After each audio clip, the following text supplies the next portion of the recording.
Hi welcome back. ಈ ಸಮರಲ್ಲಿ ನಿಮ್ಮ ಫೇಸ್ ಸನ್ ಟ್ಯಾನ್ ಆಗಿದೆಯಾ? ಹಾಗಿದ್ರೆ ನಾನು ಹೇಳ್ಕೊಡುವಂತಹ ಓಮ್ ರೆಮಿಡಿನ ಟ್ರೈ ಮಾಡಿ, ಖಂಡಿತ ಸನ್ ಟ್ಯಾನ್ ಪೂರ್ತಿಯಾಗಿ ಕ್ಲಿಯರ್ ಆಗುತ್ತೆ. ಇದನ್ನ ಒಮ್ಮೆ ಟ್ರೈ ಮಾಡಿ ನೋಡಿ, ಸಿಂಪಲ್ ಆಗಿ ಈಸಿಯಾಗಿ ಮಾಡ್ಬೋದು. ಹಾಗಿದ್ರೆ ಬನ್ನಿ ಇದನ್ನ ಹೇಗೆ ಮಾಡೋದು ಅಂತ ಹೇಳ್ಕೊಡ್ತೀನಿ. 1/2 ಟೇಬಲ್ ಸ್ಪೂನ್ ಅಷ್ಟು ಕಾಫಿ ಪೌಡರ್, 1 ಟೇಬಲ್ ಸ್ಪೂನ್ ಅಷ್ಟು ಹನಿ ಹಾಕಿ ಮಿಕ್ಸ್ ಮಾಡ್ಕೊಳ್ಳಿ. ಹಾಗೆಯೇ ಇದನ್ನ 5 ಮಿನಿಟ್ಸ್ ಮಸಾಜ್ ಮಾಡ್ಕೊಳ್ಳಿ ಕ್ಲೀನಾಗಿ. 10 ಮಿನಿಟ್ಸ್ ಬಿಟ್ಟು ಇದನ್ನ ವಾಶ್ ಮಾಡ್ಕೊಳ್ಳಿ. ಓಕೆ, ಮತ್ತೆ ಸಿಗ್ತೀನಿ. ಟೇಕ್ ಕೇರ್, ಬಾಯ್ ಬಾಯ್.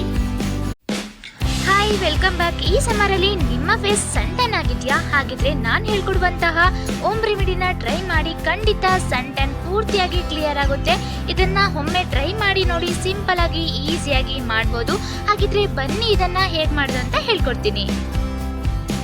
1/2 ಟೇಬಲ್ ಸ್ಪೂನ್ ಅಷ್ಟು ಕಾಫಿ ಪೌಡರ್, 1 ಟೇಬಲ್ ಸ್ಪೂನ್ ಅಷ್ಟು ಹನಿ ಹಾಕಿ ಮಿಕ್ಸ್ ಮಾಡ್ಕೊಳ್ಳಿ. ಹಾಗೆಯೇ ಇದನ್ನ 5 ಮಿನಿಟ್ಸ್